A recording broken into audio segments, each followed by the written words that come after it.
All right, people, I think it's probably time for us to argue about this particular piece of information. And the reason I'm actually putting this video out is not just because I want to be a naysayer or a downer. I think it's time for us as a community of gamers to actually get our expectations in check and just put things in reality and in perspective in order for everybody to kind of, know and not be really shocked or confounded by the things that by the things that we may see, if you guys understand what I mean. So the development heads of CD Projekt Red, they said in their own little appeal, they talked about the possibility of this game coming in December 10th, and they requested that the community be a little patient and give them pretty much another 21 days in order for them to optimize the game, in order for them to, go ahead and finish up what it is that they've, what it is that they were working on in terms of optimizing, in terms of, okay, I'll do it this way. Hey everyone, welcome to today's video. Welcome to the Gaming Daddy channel. So today we're going to have to talk about this particular topic, and I think an argument, and a decent one that is civil, don't get me wrong, is in order as to if this game Cyberpunk 2077 is going to be coming December 10th. And this is not to be a naysay or a downer type of thing. We're looking at this from the perspective of the technical standpoint. We're looking at the logistical standpoint. We're looking at reality, and we're looking at everything that's weighing upon this game. And I will be talking about why I believe that this game is most likely not going to be released in December 10th. Now, it sounds really outlandish, and I honestly hope that I'm wrong, because if the game is released December 10th, I'll be very, very happy to play it. But if you look at the reasons why this particular game is getting this delay, I think it's obvious that the current console generation, or last gen, depending on when you're watching this video, I'm making this video on November the 1st. I think what you're looking at is, this generation that is causing these issues in terms of optimization, in terms of testing and making sure things are, working properly. I think they're already, basically posing a huge roadblock for this particular game. But that's not all of what it takes to make a big game. I think there is a lot regarding making a game that, many of us do not see from the outside, but I think what we do see and feel are the effects of what it takes to making a game. Now, what are these effects? In some cases, we've received games that are half-baked. In other instances, we've received games that are void of content but were full of hype. In the case of maybe Anthem, and I'm not, like I always say, I'm not throwing any shade towards Anthem. I remember making a video actually basically telling people to back off and leave people to play Anthem if they wanted to play it. I played a Division 2, so there's no way I'm going to be, mouthing off badly at Anthem. I'm going to be, I will point out to the fact that it did come out as a game that felt unfinished, a game that felt ancient. But there were many things that hit Anthem really hard. Anthem was a game that EA wanted out at all costs, and the development team was not ready to bring out a full-fledged product. But EA went ahead and used a lot of their EA, I would say, what's the name of the community of content creators, that were people, influencers that they bring together to talk about this game.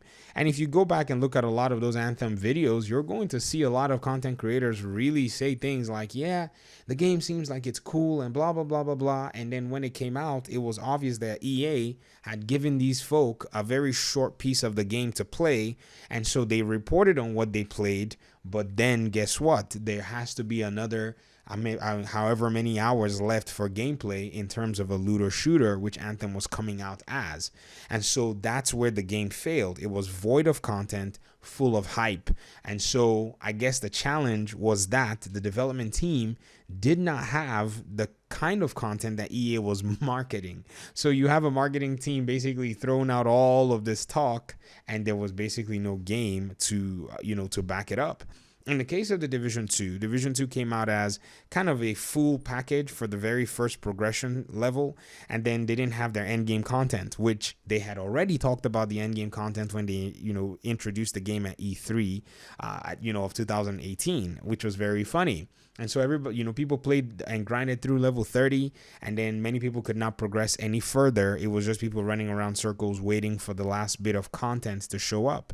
But at least the development team did deliver end game content. They delivered end game content afterwards, and they've also delivered a first year of DLC and a cycle of content and activities. Regardless of what you want to talk about, maybe you can complain about the quality, maybe you can complain about the build of the game. Yes, there are valid issues on all sides, whether you may say some things were done well, some things were done wrong. But in the case of the Division 2, we believe in the community that the game has suffered from leadership more than anything else. The game has a lot of potential. The game is a very solid game, in my opinion. I play on PC, so like I said, I think PC players have basically sidestepped a lot of the issues from the old console generations and how they seem to affect these games.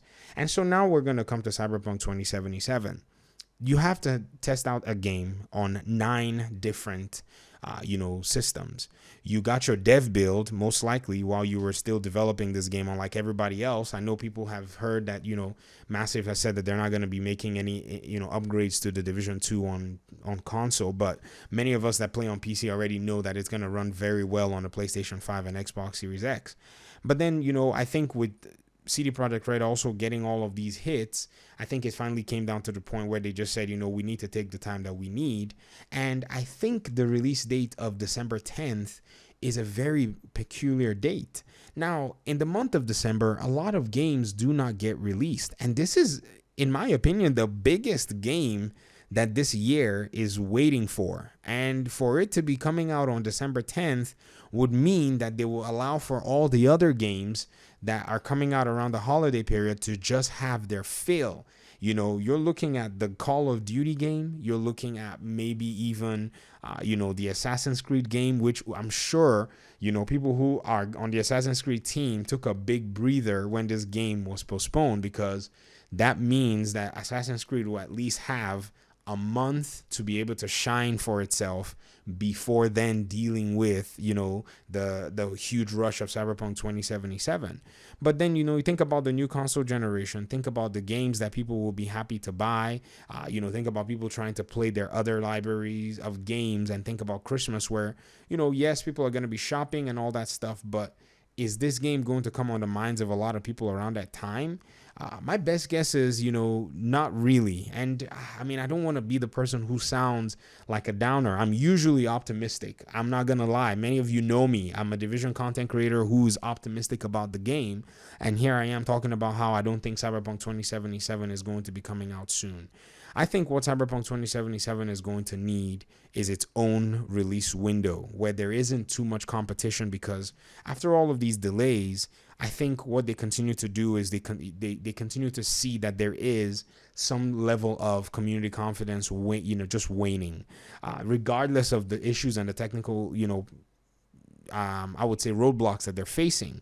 It doesn't still mean that many people or the entirety of the community is okay with the postponing of the game, to be very fair. They promised a delivery date and they haven't just delivered it. And you can't really say, it's not their fault, because of the, the coronavirus and all of that stuff. There were other studios who also had to deliver things in that time. But I guess, we just have to say, well, if it's for the fact that the game needs to be done well, then I think that's a very, good and valid reason. But for them to say they need an extra 21 days, I think that is really particular. And software development is much too complicated for anybody to say they need 21 days after saying they needed just a little bit more time. Then they said they needed, before they had already said that they needed a little bit more time. So think April was when this game was scheduled to come out. And now we're looking at December. I don't think they can resolve the issues that fast. I think they need to take their time. I think that they need to also, come to terms and come to, the reality of things. And some people have even proposed, why not just release it for next gen and then delay the current gen release? And the reason that is not an option is because current gen has a huge huge install base that they cannot disappoint. If anything, the biggest player base is going to be on this current gen. I mean the PS4 and the Xbox One. If they dare try to disappoint that community, then they might as well just forget all of the goodwill that the community has given to them. And that may mean that the game will be delayed perhaps another month, perhaps another 2 months. And I think that might be the reality that we see. But all in all, they want to get a good game to the market, and I think they're going to do so. So let me hear your thoughts in the comment section. Hopefully we'll see in another video. Peace out.